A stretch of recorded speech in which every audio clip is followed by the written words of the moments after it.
And we are back. Man, oh man. We have started this new year off right. Everything has been going great. These blessings have been flowing down. And man, oh man, when I tell you the young lady that we have coming on today. Now, y'all know me. I'm all about doing anything for the kids. I love the kids. I love moms. We wouldn't do anything or be anywhere in this world without moms. Like, it's amazing. And the young lady that I have coming on today, she touches in all of those aspects. Not only is she a mother, she is also one of those individuals that we need daily, on a daily basis, when it comes to helping with home births, helping with the medical field, helping deliver babies, bringing that new life into the world, that new opportunity to help a family start building their family. Man, the stuff that we're going to hear today and that we're going to learn today, I know what, I'm not even gonna hold you up because I don't want to do her any disservice. Disservice. She has all this information, this wealth of knowledge, the things that we've been asking these questions that have been lacking in the health career field. We're gonna find out what those are today. So I won't hold you up any longer. I'm gonna bring to you the one, the only, the amazing Miss Bethany Erby.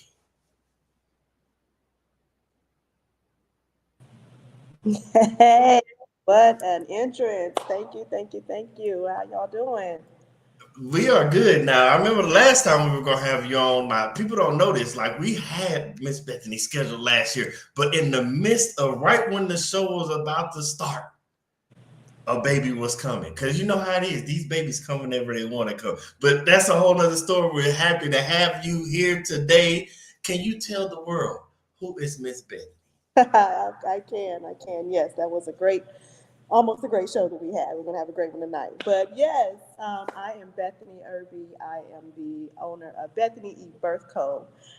It is a motherhood-centered company where we specialize in the motherhood, the birth experience, the holistic birth experience, home births, hospital births.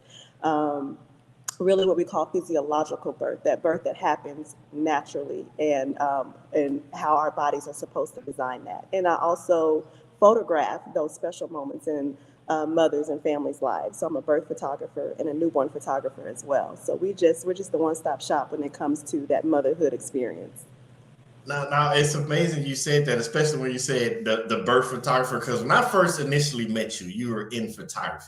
So Mm-hmm. I want to go back and I want to help paint the picture for some people because they really don't understand how gifts and how purpose align. Because people just assume like, oh, I love to do this, and this is only one avenue. Like, if you love to cook, I can only be a chef. Like, I don't have to teach people to cook, or I can't just be a food critic. Like, it's many opportunities. So let's go back. Let's go back. You, when I met you, you were in photography, and I'm like, I remember all the amazing shots, not just of people, but you really captured babies as well. Like, how did that journey start for you? Like, what made you get into that first piece of photography that led you on to home birthing? Oh man, that goes way back to childhood. I've always known I've loved babies from 5, 6, 7, 8, 9. I was that kid that had all of the little pound puppies that had the little babies. That was me. Always loved it, loved it, loved Not the pound puppies. it. Pound puppies, that's my age. I'm showing you. I don't judge me, okay? But yes, the pound, all of that. I had all of that, and I loved it. Um, and as I just got older, I gravitated. I wanted to be a pediatrician, and I wanted to be a nurse and all of these things. And I didn't have the words for what I really wanted. I knew it, but I just didn't know what it was. And then I always have been very just creative. And when we probably military, military family, we ended up going overseas. And for those who don't know, it's hard work. It's hard finding work for spouses. And so, Yes. like, I got to find something to do. I got a big girl camera for Christmas, and I was like, I'm gonna be a photographer. That's what I'm gonna. And literally, I started just photographing families, babies, everything, until I started realizing I was gravitating towards the babies. I was gravitating towards pregnant mothers. And I was like, of course, why wouldn't I only want to photograph this one thing that I've loved my whole life? And so I started rebranding and gearing towards becoming a motherhood photographer. And around that same time, I was also pregnant with my third child as well. Yep. And I was learning about birth in a whole new world as well. And so when I gave birth to him, and I gave birth to him unmedicated. I barely made it into the hospital. I almost caught my own kid. And when I had that experience, I was like, why are we not telling mothers that we can birth our babies like this? And it was like an explosion, like, bam, I can be doing that. Why can't I do that? And why can't I also photograph and document this journey that they're going on as well? And so it became my love child. And we went to our next duty station, and I took off running with that idea. And I've been doing it ever since. It's been 12 years, and I've been doing that ever since. So it just started from my own experiences and the love that I have for creating.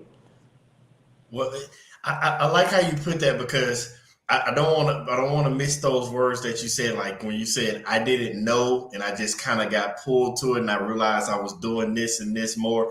And or like when you said I didn't have the words for it, because somebody out there is looking at life like I know what I want to do, but I don't have the words for it. And so many of us get confused because thoughts just all over the place.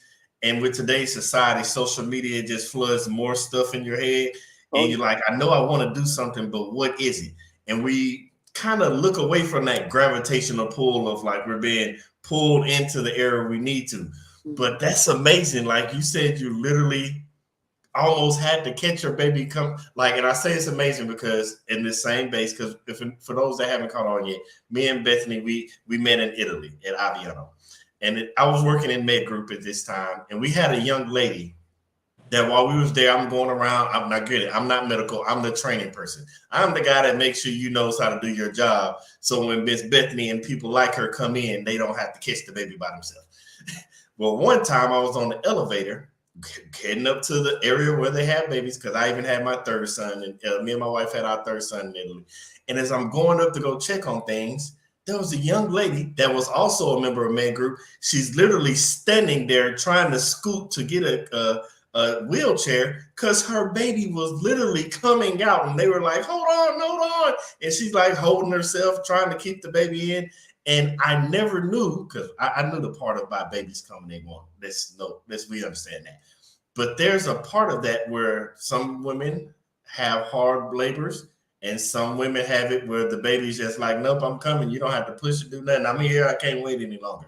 Yep. So for that individual that's out there that might have went through something like you, how does a mother, like, is there anything that they can do to prepare themselves for that or be prepared for that? Like, what are the different stages of preparation, not just for the mother, or the things that you do to help a mother get ready for childbirth? Oh, yes, there are. And really, I have to say the first thing is your mindset. I would have to say that knowing that your body is 100% capable of birthing the baby that it just grew without your assistance, without anybody's assistance, to be honest. It is no different than any other bodily function we have. And it knows how to birth a baby. So when we get past the mindset that we need all of this equipment, this technology, we need all the fancy, all of these things. When we get past that and trust that our body actually knows what to do, 85% of the work is done, because that allows your brain and your body and your baby to work together to get this baby out the way that it knows how to get out. And then from there, you just use those. It's just like our heart. Our heart knows how to pump. We don't have to say, hey, pump 60 beats a minute. And we have to, Yep. we don't have to do that. Our heart does that. But what can we do to support that? We can eat healthy. We can exercise. We can not have high stress levels. Pregnancy, labor, birth is no different. We can exercise. There's certain exercises and movements that we can do in labor. There are certain things that we can eat to help our body open up and to keep us hydrated during labor. There are certain words and affirmations and Oh, wow. those type of things that we can do as well that helps bring those stress levels down. Because when our stress levels are down, the oxytocin, which is our love hormone, which contracts our uterus, that's up. And that if we have oxytocin flowing, we're having a baby. So all of these things, what I do is we prep way before the baby is even born. We're meeting 2 and 3 times at your home when we're prepping you, and we're talking about what parts of birth are scary for you. What parts of birth do you want to know more about? And then we are taking that and we're refilling your cup with evidence-based information and traditional information, and we're affirming that your body knows what to do. So by the time we get to labor, the mental part is done. Yep. Have a box, I always say a bag of tools, have how best to support you, be that physically, emotionally, spiritually, mentally.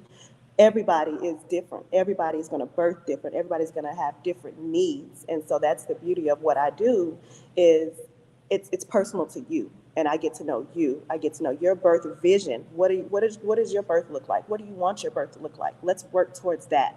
And I help you with those tools to ensure that you get as close to that experience as possible. Because birth does what it does. This baby's going to come out how this baby comes out. We can have a vision and we can have a plan, but we also have to be flexible and pivot. And having that education ahead of time helps us pivot if we need to without a lot of stress and a lot of chaos. And so I love being able to do that for families, just prepare them mentally, physically, emotionally, and spiritually beforehand. So when labor comes, we're already ready. We're ready for this. We're understanding that this is happening this way, and we're opening and allowing this to happen. Now I want to because you said something, and I want to touch on that because yes, we've all had our fears, but I know for me and my wife and I, like by the time that third baby came, like we knew we were going through. It was like another day at the park. Like hey, we got to do this. We wasn't running around like where's the bags and did we prep this? Like we didn't have to worry about that. But when you mention those fears and that mindset of getting things together, because I don't want that, especially if we have that new family or that first time mother and father that's out there, like what are those fears, those misconceptions? What are those regular ones or the ones that you normally see that you can express that mothers go through, and for especially that first time mother, that can help ease like that mother that's listening now that might be like, oh, somebody else went through that, or I'm not the only one. Like, what are those common fears or misconceptions that they might have in their head? Absolutely. One of the most common ones, of course, we all hear is that birth is painful. And it is the worst pain you'll ever feel in your life. And when you look at modern media, anytime they portray birth, that's exactly what it looks like. It looks like Yeah, it's painful or it's dramatic. But of course, we're looking at drama. We're looking at television. It yeah, has to be captivating. It has to be dramatic. And a lot of with birth leaving the home and going into the hospital, it has become highly medicalized. And a lot of the things that our bodies are naturally supposed to do to help with the intensity of labor are stifled because of that. And then right, again, you put on, like I said, the drama that television shows us at birth. That's that mentality. We're thinking that this is going to be this. It's got to be painful, and then we hear these birth stories. For some reason, again, society has told us that we're supposed to share the worst part of birth, and not yeah, the best part. So we're getting it all these different ways. We're getting it from the media, from our family and friends. We're getting it from the medical system as well. That this is supposed to be a painful. We're supposed to suffer, and I feel like that is the biggest myth that we have ever told when it comes to birth, because it doesn't have to be that way. Our body literally is designed. Our body has opiate-like hormones that flood our body with pain relief in labor, oh, but I we didn't know that. have to let loose and we have to allow our bodies to do that. When we're tight and we're tense and we're afraid, it can't work. It can't work. And we will feel pain. It's absolutely we will. But when we allow our bodies to relax and to open up and to breathe, though these light switches start going off in our brain and it starts flooding our bodies with that opiate type pain relief hormone that allows us to coast through labor. I'm not saying it's painless because it's just like working out. There's Yeah, some pain. It's pain with a purpose, but it's not suffering. So I always tell my families, those first families, um, create a baby bubble. Don't entertain any of those TV shows while you're pregnant. Don't entertain any of your friends' horrible birth stories, your mama, your sister, your cousin, all of those. Tell them you are not, I'm protecting my birth bubble right now. And after I have my baby, maybe we can talk about how your birth experience was if it wasn't so good. But right now, I have to become inward and protect my own experience. And really, really do your research. Start doing your research. Hire a doula, hire a midwife, because they're two different things, and they're both also very vastly different from medicalized OB care. So really do your due diligence. Know what type of birth you're envisioning, because if you are envisioning a birth that is in the hospital, you want to ensure that that epidural is on tap, then you need to prepare for that as well. But also you want to prepare for if that epidural doesn't work, because a lot of the times people don't tell us that it may not work. And so now I'm in here without the tools to get through this birth with as least amount of intensity as possible. And if you want a birth that is more on the holistic side, more on the physiological side, do that research. See what a midwife is. See if there's midwives in your area. See what a doula is. See if there's doulas in your area, and anything in between. So really, there's no excuse in this 2023 to not be able to Google what a what a midwife is, what's a home birth, what are all of these things, and take it from there. But also know that you have some there we're out here. There's support out here that can help you sift through the garbage that also Google will give you. And Yeah. that's the beauty of having a birth assistant and a birth team with you, because we can help you with that as well. So I definitely say for those new families, um, really protecting that birth bubble and trusting, again, always trusting in that body mind connection, that your baby knows how to be born, and then getting the right birth team for the birth that you envision. That's pivotal. I love how you say protecting that bubble because we tell people all the time protect this, like whether it be entrepreneurship or going out and your money, your finances, we always say protect something, but we never really talk about that birth bubble. And I remember because I was one of those dads, like when my wife had appointments, I'm going to all of them. I don't care. I'm leaving work, all that. Cause you have to tell me what's going on. I don't want to be guessing. But in all those appointments, the stuff that we're talking about right now was not even mentioned. It wasn't even brought up. It was take your prenatal vital and you're progressing along very well. And it was just the normal scans. We can hear the baby, and it's just like the normal things. But you've already named some stuff that we weren't even privy to or even thought. We just went through life like normal, like, hey, go to the hospital. So you mentioned that there was that difference in being like that, dealing with the hospital birth and all that, and then dealing with the midwife.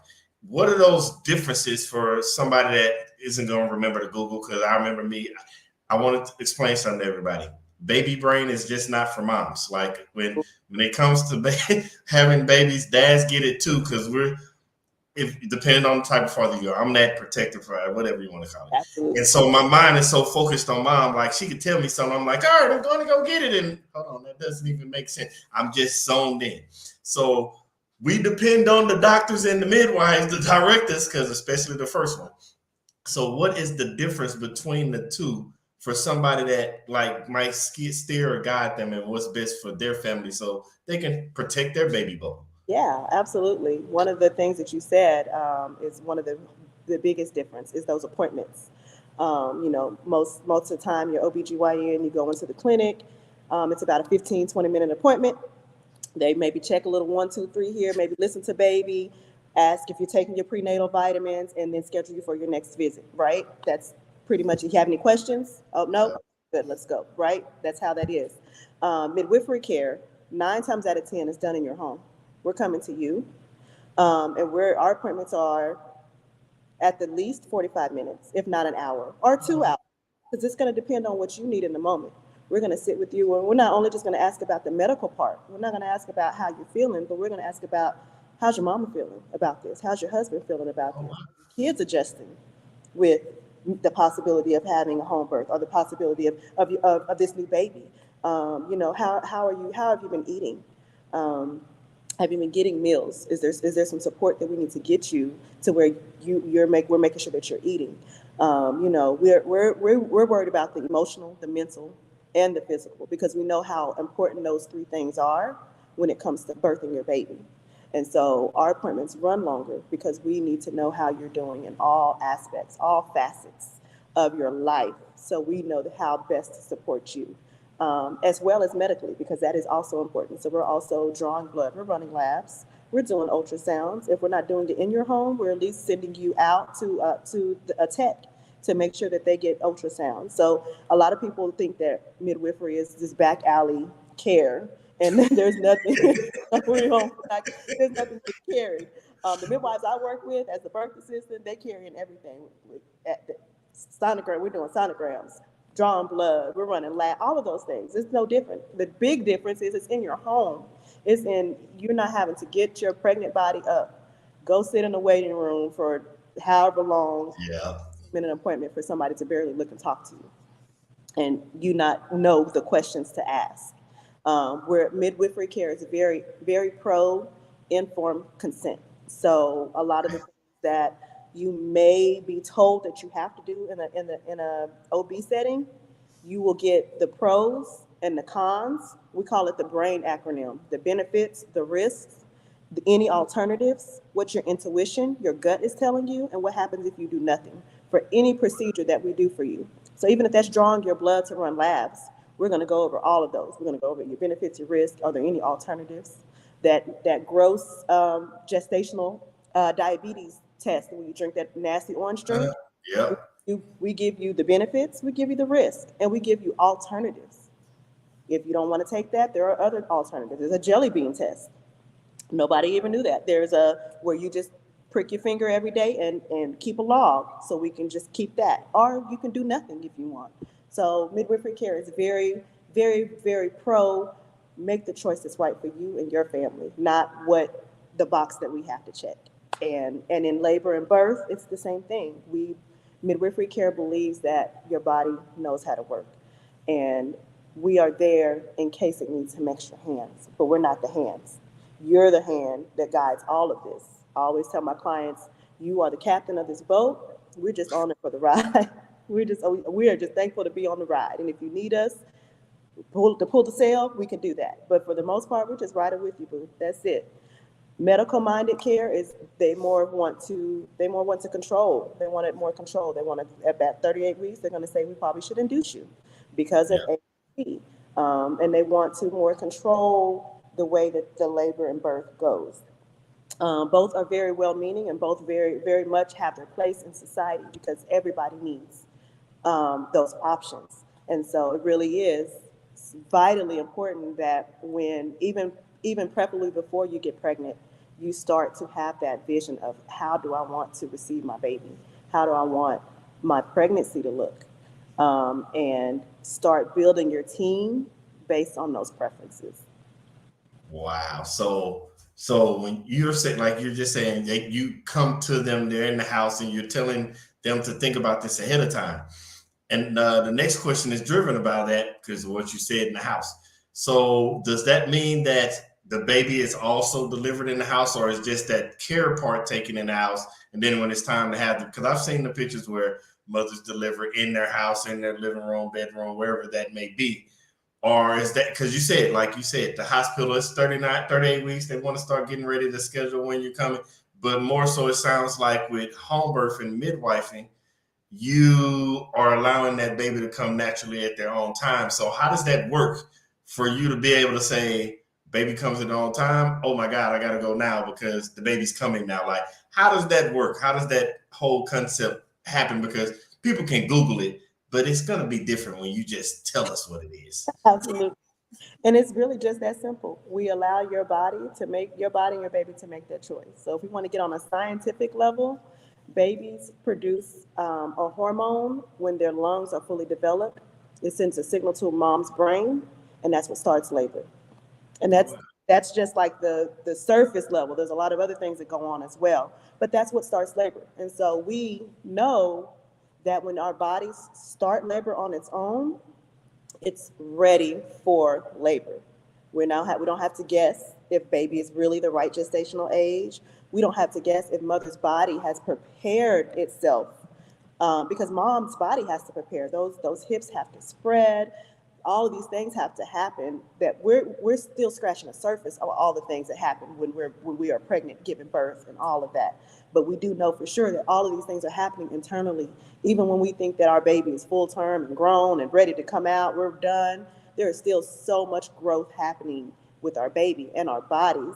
And so when we allow labor to start on its own, we're giving birth the best shot to be safer, because we know that it's going to work better because it's starting in its own natural pace versus when we do go to the hospital and we do start labor artificially, we're making a best guess that this is, Uh-huh. and sometimes that guess isn't accurate, and that's when we sometimes get what's called the cascade of interventions. So you go in and you get your water broken, and maybe they'll put some pitocin in your IV to start the contractions, and then maybe your baby doesn't like that, and their heart rate goes down.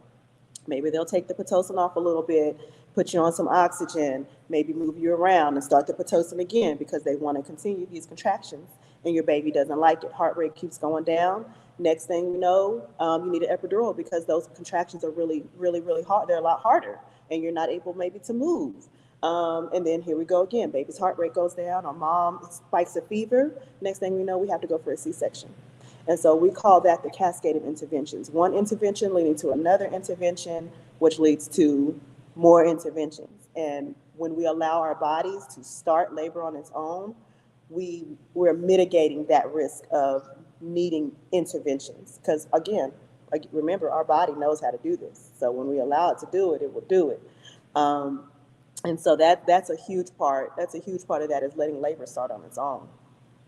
So now you're starting that trickle effect. So we let it happen on its own is what you're saying. So do you believe that kind of contributes to, because recently you see a rise in the hospitals where it's more C-sections. Mm-hmm. So does that contribute to that, because it's like, oh, we think it's time, so we're just gonna do it versus it naturally happen? Like, is that contributing factor of why we see that? That is definitely one of the big contributing factors is when we try to take the role of what nature's designed, it sometimes can derail. And C-sections are needed in emergencies. I'm so thankful that we have the technology and the skill now to get a baby out in 2 minutes when needed. But it's so rare. Birth works 97% of the time. Especially when we leave it alone and let it do its thing, birth will work. And there are those rare circumstances where it does not. And that's where we need emergency services. And that's why it's so important for them. But to your point, yes, our C-section rate for most hospitals is between 30 to 35, 40% of mothers are giving birth via C-section. And when you look at the grand scheme of things, the WHO, the World Health Organization, deems that anything over, I think, 12% is a health risk for the society, for the whole. So if our rate is at 30-something%, we're not doing too good. We're not doing too good at all. And to kind of backtrack to your question about home birth, babies being born in the home, yes, our babies are mostly born at home. My particular practice, I am exclusively a home birth worker. And that's another thing that you want to see and understand is, do I want a home birth? Do I want a hospital birth? Do I want a birth center birth? And finding your birth team that aligns with that vision. Because like I said, I exclusively practice in the home. I used to practice in the hospital and birth centers. I have niched down to practice in the home. But there are other doulas who exclusively practice in the hospital. That's their jam. And so finding that birth worker that is their zone of genius is so pivotal when building your birth team. Okay, so now you got my mind. So for one, what is a birth team, and two, what's the difference? So if you have the medulla that goes to the hospital, but they're clinically doing the same exact thing, does doctors take in over there, or does that person handle everything just at the hospital? Like, what is, because you keep saying team, like what is because I'm thinking like a group of 5, 6, 7 people. Like, what is a birth team? Like, what is this? Yes, you need a team. You need a team. So your birth team is whoever is in line with your birth vision. So let's go with home birth. I want a home birth, but I'm going to go see an OBGYN. So to bring in a little personal note, when I had my last son, I decided I wanted a home birth. But I also didn't know half of what I know now. And so I went to my OBGYN and I said, hey, I think I want to have this baby at home. And my OBGYN looked at me and said, you and your baby will die. Point, period, blank. What? Yeah, point, period, blank. You and your baby will die if you have your baby at home. So I always equate going to an OBGYN and asking them about physiological, natural home births is like going to the Kia dealership and saying you want to buy a Lamborghini. Yeah, They don't.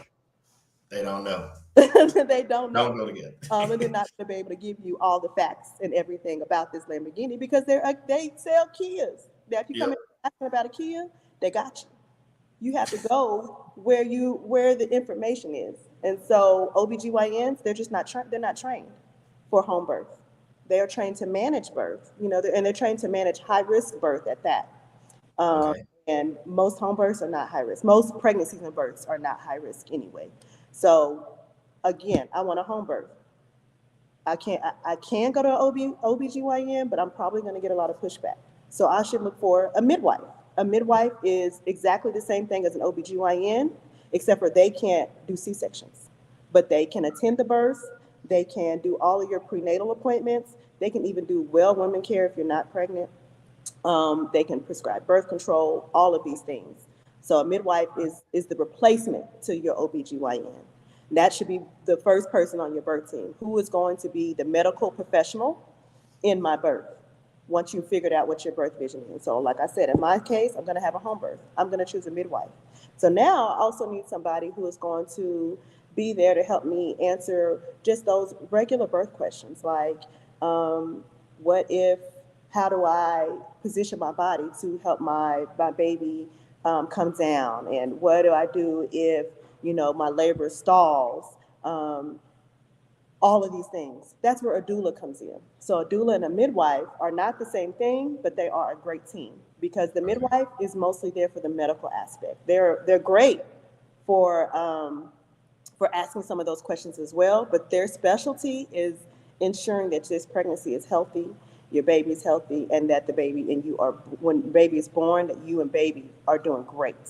Okay. And they just do that in a more holistic fashion than OBGYNs. Your doula, that's gonna be the one who you're gonna be having childbirth education classes with.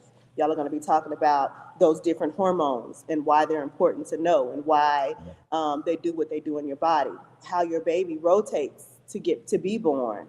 All of these things, that's what your doula is going to be talking to you about. You're going to be asking those questions to your doula. And when you go into labor, your doula is going to be the first one there to help you stay calm, to make sure you're fed, to make sure your partner is calm and is feeling confident as well, because we doula the whole family. And then Okay. your midwife starts to come into play when you're more in active labor. When the baby's coming in the next hour or two, that's when your midwife will come in and start setting up and waiting for baby. Either she's catching the baby or you're catching the baby or the husband or the partner's catching the baby. That's what the midwife is there for. And then your doula is also there, after the baby to ensure that your breastfeeding relationship is going great, to ensure that that, again, like I said, your spouse and your partner has eaten, has slept, Yeah. things. So your doula is kind of like your emotional support person. Your midwife is your medical professional. Then you may want to capture this moment. So then part of your team needs to be a birth photographer. You need to figure out who you want to photograph your birth. Wink, wink. All right. So you want to do that. You want to make sure that that's done. You need a lactation consultant. Are you breastfeeding? You need a lactation consultant. You need somebody who is trained in feeding and can come to you if you're having issues, or you can call if you're having any breastfeeding issues. You need a postpartum doula, somebody, because a lot of people don't even think about that. They don't think about they're so wrapped in how to give birth that they forget that once they give birth, they still got to do life, but they also Yep. have to heal. Their body has to heal, and they have to bond with this new baby. So who's doing the dishes? Who's washing clothes? Who's taking the kids to school? Like all of those things, and that's what a postpartum doula is. A postpartum doula is going to come in the house and make sure that you've showered, make sure that your dishes aren't overflowing, helping you grocery shop, that first grocery shop after having a baby, and you got to take this baby out in this world, and you're trying to figure out how to get groceries, and the baby's crying, and you take your postpartum doula with you, so that you can have at least some extra hands for that first time, so you can help get this figured out without being so stressed out. So you have your postpartum doula. Man, you have a team, and it really just is based on your birth vision. What does this birth vision look like? And it's different for everybody. So that's what I mean when I say a birth team. That makes so much sense because, like I said, all three of us were in the hospital, so it's just like, you went, you saw the nurse, you saw the OBGYN, then you go upstairs, get you a couple of anesthesia here and there, have the baby, and then 2 days later they kick you out the hospital, go figure it Right. out. So when you're saying team, I'm like, what do you mean? But that now that you put it that way, I didn't even know it was. I didn't even know about the post. But like that's amazing. Like that would. Don't get me wrong. As a husband, I was there helping mine, but it's like some people don't have assistance, Yeah. and being able to have that medical team like you just described, like that's amazing. Not, but the plug you put in about the photography.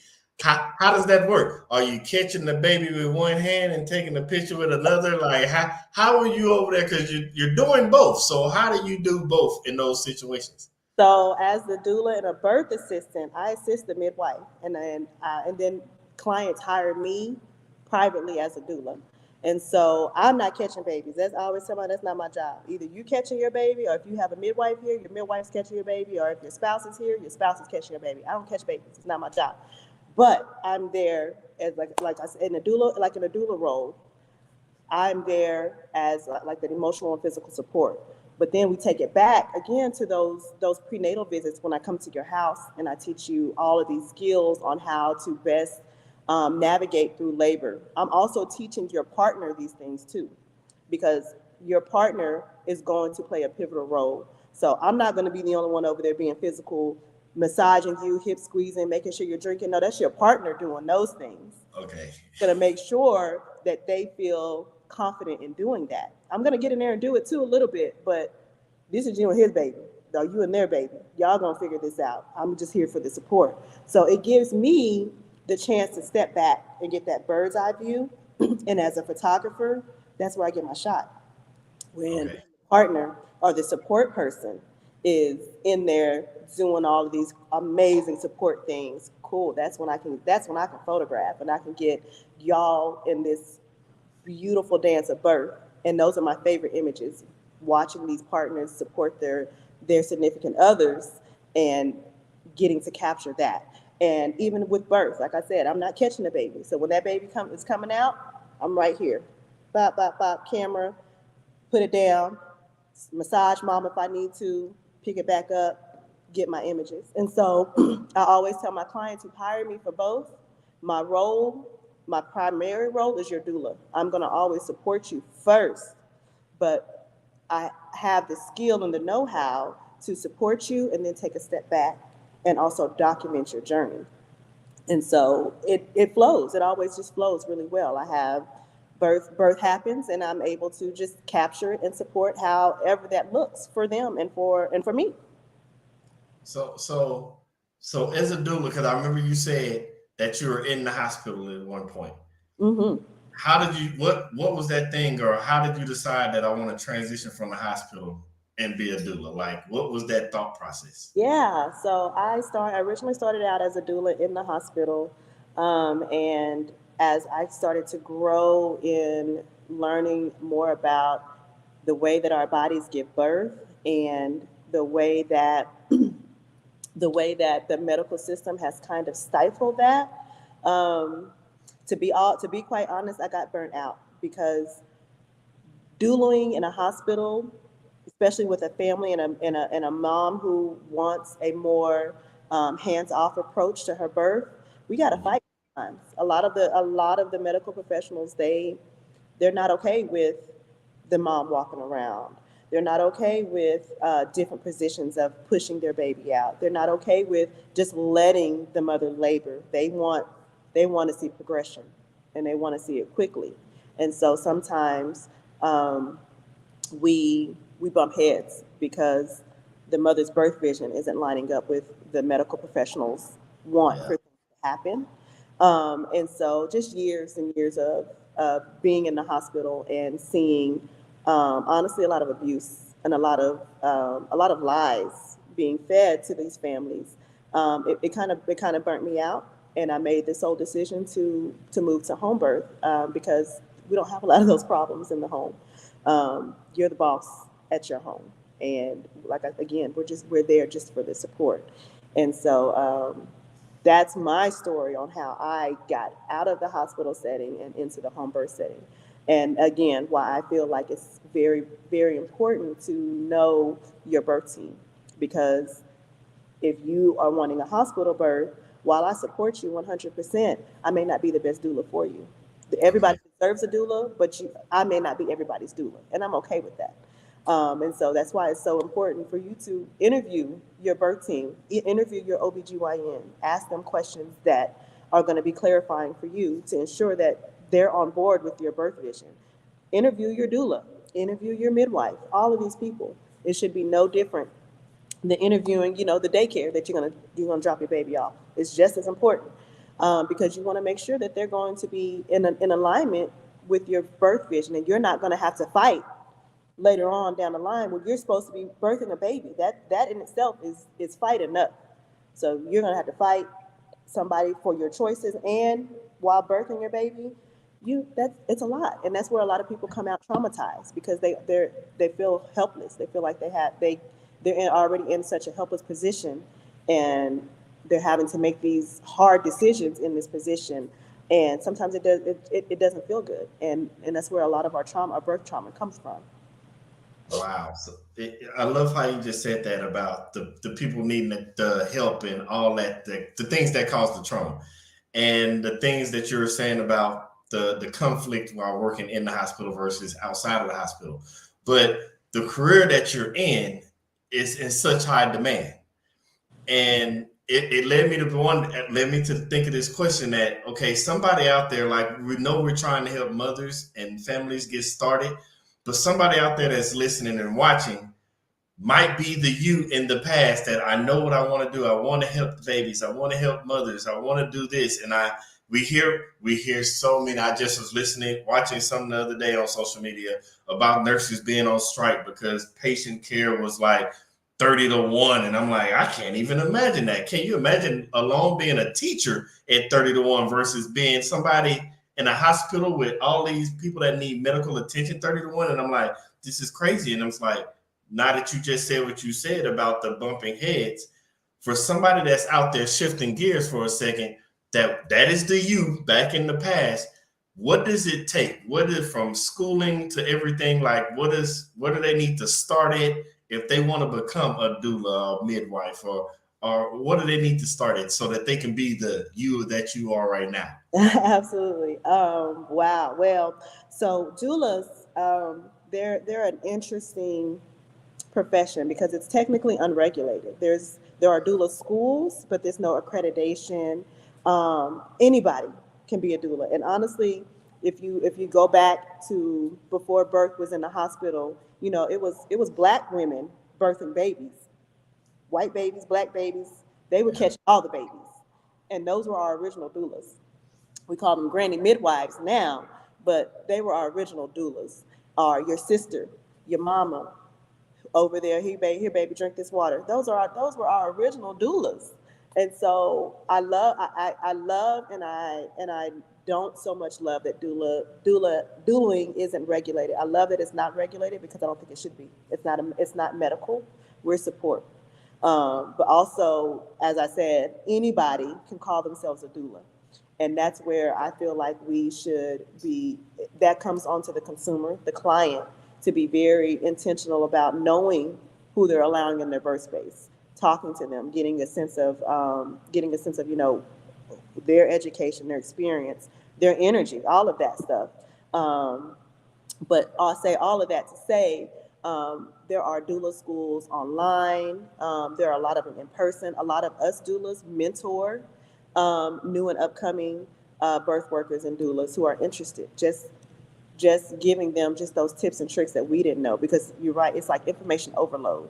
You just don't know where to start and what to do. So a lot of the times, really, it's finding out who's in your community, what other doulas, birth workers, midwives, chiropractors, breastfeeding specialists are in your community, and reaching out and saying, I'm interested in birth. This is what I'm hoping to do. Can I take you out for a coffee and maybe talk and link up with them? See if you can go to some births with them, or even a prenatal, or help teach the childbirth education class. Just start getting into the birth world some kind of way. Facebook, amazing groups, amazing doula groups that you can get in. One of uh, One of my great friends, she owns a company called Black Sisters Birth Academy, and she trains birth assistants, which is kind of the middle ground between a doula and a midwife.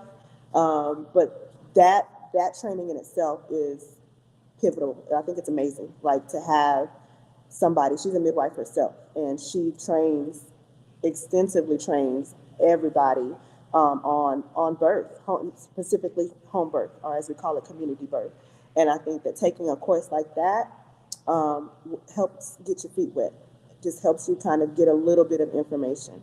Like I said, there are so many courses out there, doula wise. For midwifery, I'm gonna take it back a little historically. Before, like I said, granny midwives were the ones. Their mama taught them. They taught their kids. That it was by hands that midwifery was learned until it became more medicalized, um, and the doctors were coming fresh out of college and they're like, we don't have any jobs. What are we gonna do? Well, let's bring birth in the hospital. Well, we can't do that because nobody wants to birth in the hospital. They birth them with the midwives. And so it was a whole smear campaign on midwives. They're dirty, they're nasty, they're killing the babies. It was horrible. So midwifery today is now it's a lot different, but there's a lot of structure now. There's licensing and there's a lot of rules and regulations, and it's not all one size fits all. There's a certified nurse midwife that's a nurse that goes to school, that goes to college. There's a CPM, a certified professional midwife. They go to like an accredited school, or they self learn and then they take a test, and then that's how they get a license. And every license is different in every state. And I feel like it's all by design. I think it's important though to have the education for sure. But I think it's all by design to confuse a lot of us on what midwifery is, and what, like a lot of people don't know the difference between a midwife and a doula and things like that. I think it's all kind of by design, and it makes it really confusing for those who are in the beginning of their journey to sift through, what do I want to be? Do I want to be a certified nurse midwife? Do I want to be a certified professional midwife? Do I want to be a doula? Do I want to be a birth assistant? There's so many names. And so Yep. I think that's again why it's very important to find your birth community, and find those people who have been in the game for a while, who can help you sift through all of the different birth working terms, because it is a lot. It really is a lot. So first things first, link up with your community. Wherever you are, link up with your people. See what school they went to, and see if that school aligns with your vision, because it's very similar to what we teach our clients. You want the school that you go to for the training to align with the type of birth that you want to support. So if you want to support all hospital birth, there's a particular training that's going to really hone in on that. If you know that you want to do community home birth, there are particular trainings that hone in on that. So really finding out which type of birth, what birth setting, what really is speaking to you before you jump into actual birth training. That make you just learned me something today, because I didn't even know it went. I didn't even know it went those different routes. So whoever that individual is that's watching, that's like, I want to do this. Oh my goodness, I didn't know it went that many routes, but it makes sense now. That made so much more sense, and I'm glad you broke that part down. Now it also made me think of something that, now we're shifting back now, because I've got to go back to the mamas. For somebody that's out there and they're thinking about starting this journey, because it's so many questions out there. Yeah. When you're trying to figure out if you want the doula or the midwife, or if you want to go in the hospital, like, as a new mother, new family starting, what would be some of those upfront questions that you would say, hey, these are the type of questions you should ask in the very beginning to find out which lane you want to go and who you should go with? What are those initial questions that might help that new mother that doesn't know? Yeah, that's good. I think that one of the first questions is to ask yourself, um, how much how much do I want to be involved in my own birth? I think that's the first thing. Do I want to run the show? Do I want to be the one who makes decisions based on what's best for me and my family?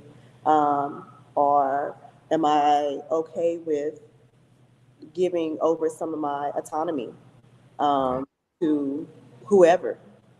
Because that's really gonna answer a lot of those questions, like who you go with and who you decide that you want to birth your baby with. That is one of the biggest things.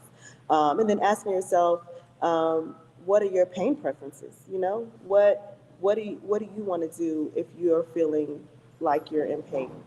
Are you already team epidural, baby? Then you need to be in the hospital. Absolutely, let's go to the hospital. That's that. Know who you are. If you already know this is who you are, then please do that.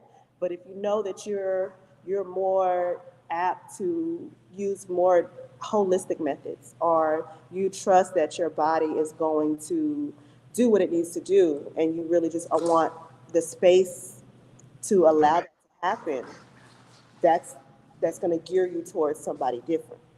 And Okay. so, and then asking your your support people, what that looks like for them. Although, take that with a grain of salt, because a lot of them have only had babies in the hospital, and they're going to steer you right there, Yeah. and that's fine. So again, protect that birth bubble. But really, it's internal. Like really asking yourself, where do I envision my baby being born? What do I envision my postpartum looking like? And then gearing your support towards that vision that you have for your birth. And then picking up some of these books. There is a beautiful book. It's called The Birth Partner, amazing book.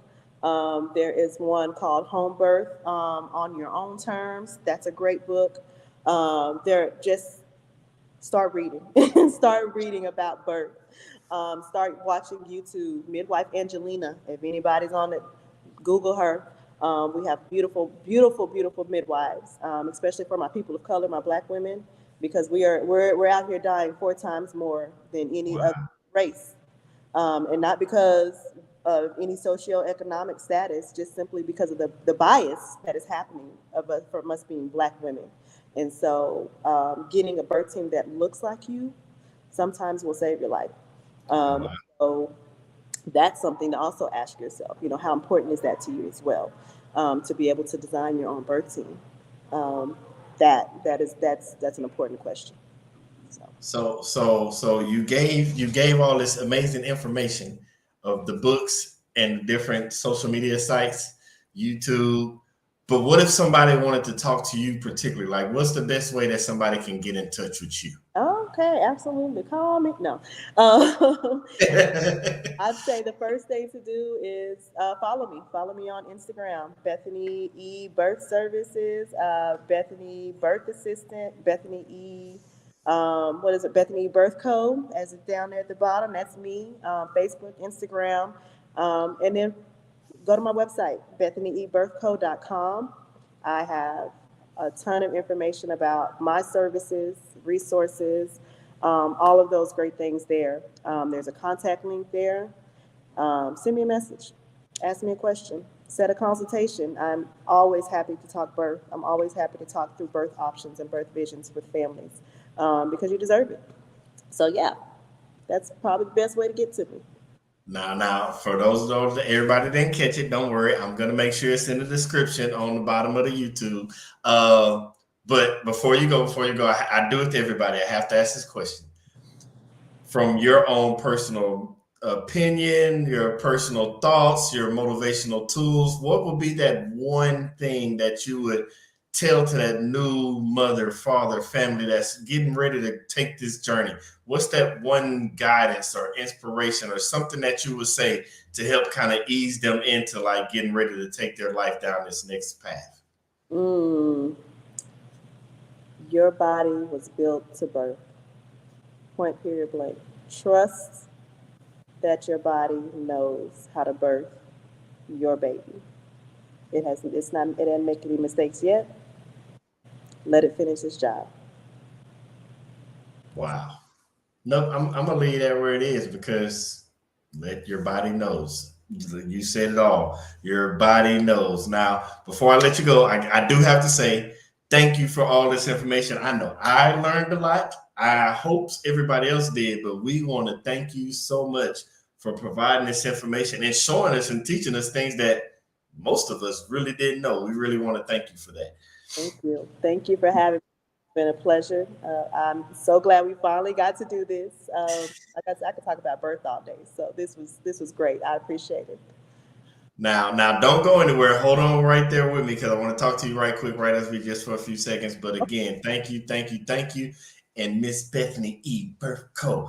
and photographer, I will see you on the other side. All right. Have a good night, everybody. Man, I hope y'all learned something. I know I learned some things I had no clue about, and me and my wife have 3 kids. But man, those are some amazing information, things for you to think about. You're thinking about starting your family in the near future, you and your spouse. These are things for you, your partners, things for y'all to really think about and consider, because it's more than one way for this thing to happen, to bring in beautiful life into the world. So please take everything that was presented, the information that was given, and utilize it, because guess what? The same way we always, us bring people on this show to help you learn what they do, how they do it, the way they're living in their purpose. And you have a purpose, as you heard from Bethany tonight, that some way along the line, you're going to be bringing another individual into this life and helping them guide on their purpose. But that's only possible is if you're doing what you're supposed to do and taking in the information. Again, I thank everybody for tuning in. I hope you learned everything. Can't wait to see you next week. Same time, same place, Thursday at 8 p.m. Eastern, 7 p.m. Central. Continue to be blessed. Can't wait to talk to y'all next week. And as always, continue to live in your purpose, with purpose, on purpose. I'll see y'all next week.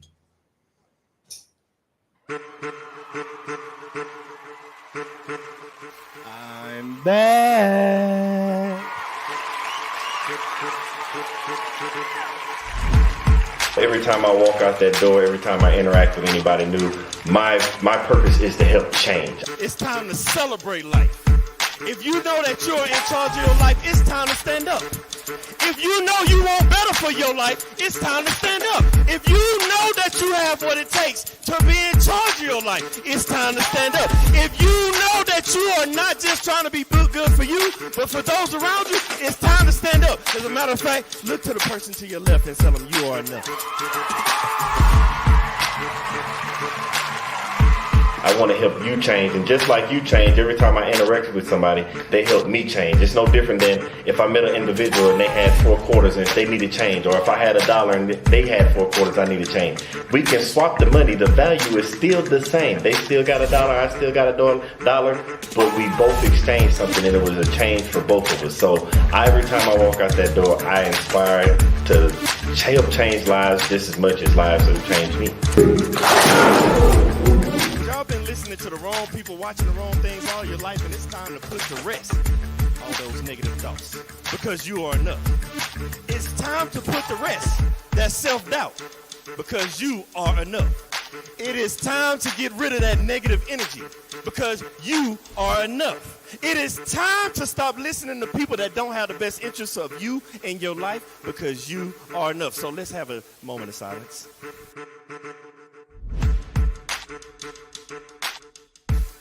I want everybody to understand that you are the person that's in charge of your life. Everything that you have inside of you to be who you're supposed to be in life. You have a destiny, and that destiny can only be accomplished through you, by you, and only you, with the help of God.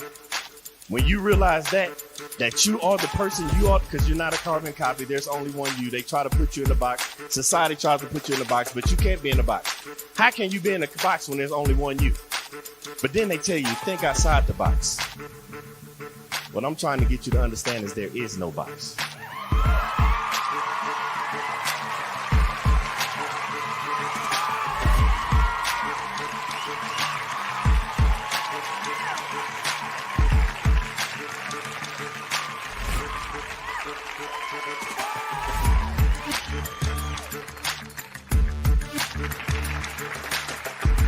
I want to pass on the things that I have to the generations behind me. By the time it's time for me to get called home and go to the grave, I want to be empty. I believe in bankrupting the cemetery, so I can't take this knowledge with me because the cemetery is already full of brilliant ideas and unwritten books and innovative ideas. I can't take this with me, so I'm trying to leave it all here as Billy Graham Jr. to the next generation so somebody else can carry it on.